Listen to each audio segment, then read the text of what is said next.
AMC Entertainment has been hit hard with a dramatic fall of 84% since the meme stock frenzy peaked a year ago in 2021. Now, the question is, will history repeat itself with a new short squeeze? Should you take this opportunity to go all in, or is the short squeeze just Wall Street gossip? In 10 minutes, you will get an answer to these questions as well as a deep dive into AMC Entertainment as a long-term investment. I know for a fact that a lot of you will exit this video before the end, but if you watch all to the end, I can promise you immense value. I will reveal what my investment strategy is telling me to do right now.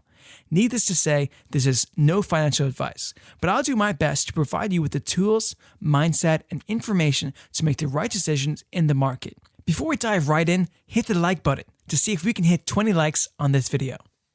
AMC Entertainment, also referred to just as AMC, rules the movie theater market in the US and Europe. The company is the largest cinema chain in the world in both the number of cinemas and in total revenue. Despite this, the share price has undergone a rather disappointing development since the IPO back in 2013, with a total return of minus 30% during this period.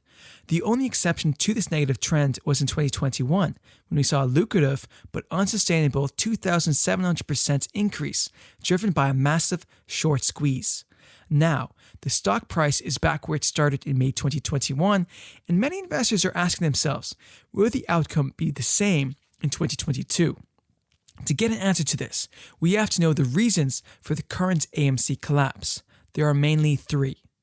First and foremost, the competitive landscape has changed over the past decade. AMC plummeted back in 2020, and you probably know why. No one could go watch movies at their local cinemas during the pandemic. The pandemic strengthened the already booming streaming market. So you can imagine how 2020 impacted the already sinking AMC ship. Secondly, the consumer habits have changed. People want high-quality TV shows and their attention span has markedly decreased. As you've probably noticed, it's harder and harder to stay focused throughout a full-length movie. As of June 2021, TV shows on Netflix roughly accounted for 75% of the total viewing time on the whole platform, clearly outperforming movies. Thirdly, the world is in dire straits. The overall financial market seems to be on a downward spiral driven by the two buddies, inflation and interest rates. The interest rate was raised by 75 basis points recently by the Fed, 3 times the ordinary 25 basis points. The Fed wants to slow down the economy by raising the interest rates so the inflation rate declines. The leading investment bank Goldman Sachs gives the market a 30% chance of a recession within the next year. The economy seems to be hit by a double-edged sword. On one side, you have accelerating inflation, and on the other side, you have increasing unemployment and stalling output. This is basically the definition of stagflation.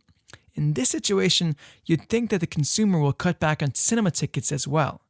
Surprisingly enough, during the last recession back in 2008 and 2009, ticket sales at the box office went up by 17.5%, and historically, the film industry has worn the label recession-proof since the Great Depression.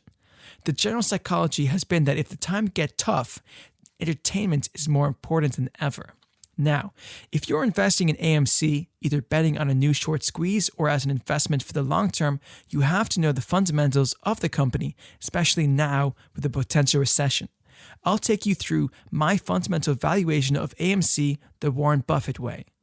When I am investing in a company, I always look at the key fundamentals and try to estimate how the company will perform long term.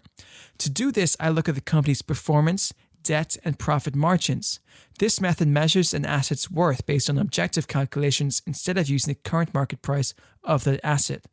A useful metric evaluated by value investors is the debt-to-equity ratio, D to E. The ideal situation is if the company bears little debt, so the earnings growth is generated by shareholders' equity, not borrowed money. The higher debt you have, the higher the ratio is going to be. This is why you want to see a low debt-to-equity number. A D to E ratio of roughly 2 or 2.5 is regarded as good, whereas anything higher is considered unfavorable. If a debt-to-equity ratio is negative, that means that the company has more liabilities than assets. This company would be considered extremely risky. AMC now has a D to E ratio of minus 2.5. Now, The second thing I look at is a company's profit margin. A profit margin is regarded as good if the percentage is positive and it consistently increases over time. The profit margin is calculated by dividing net income by net sales. High profit margins indicate that the company is executing its business well, but growing margins means the administration successfully controls expenses. AMC has a profit margin of minus 43%, an improvement since mid-2020 when the profit margin was a wrecking minus 2,970%. This is not a representative data point as this was amid the pandemic. Even though the profit margin is quite negative, the trend is moving upwards. The third thing I do to determine whether a company is overvalued or undervalued is calculating the company's intrinsic value. I do this by analyzing several business fundamentals, including earnings, revenues, and assets. Once it is determined, we can compare it to the current market cap. Calculating the intrinsic value of a company is not the easiest task, so we'll not waste your time explaining that operation in detail now, but our calculations give AMC an intrinsic value of $10.02 as of June 30th, 2022. The estimations are based on the model discounted cash flows.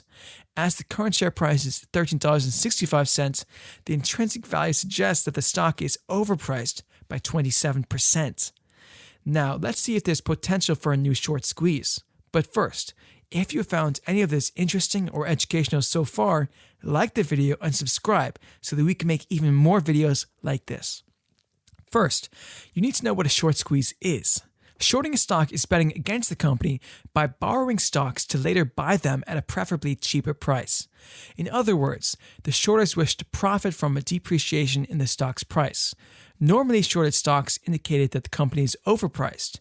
Hence, investors bet against them. For it to be a short squeeze, there are mainly two criteria that have to be fulfilled.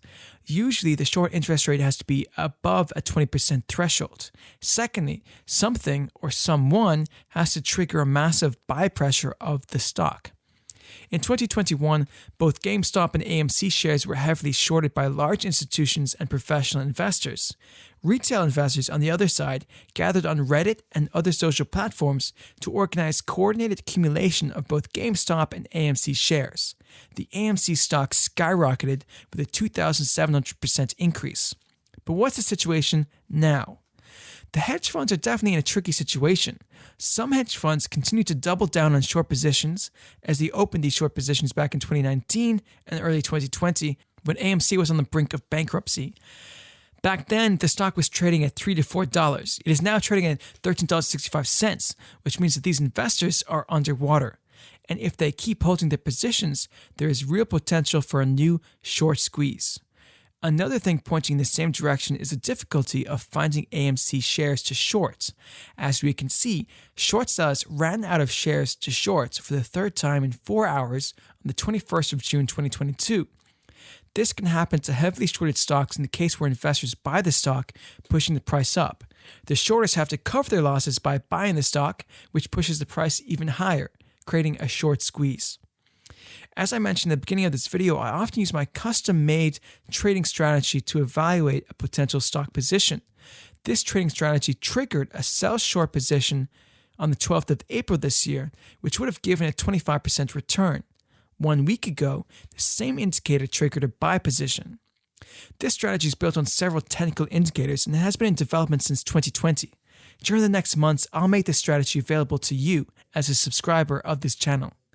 Now, even if my trading strategy is indicating a buy recommendation for AMC right now, my current fundamental valuation of the company tells me that this is an extremely risky bet. I would rather look at stocks that have more fundamentals in place, rather than one with a potential short squeeze in sight. If you have money to invest, you definitely want to check out my deep dive on the Netflix stock.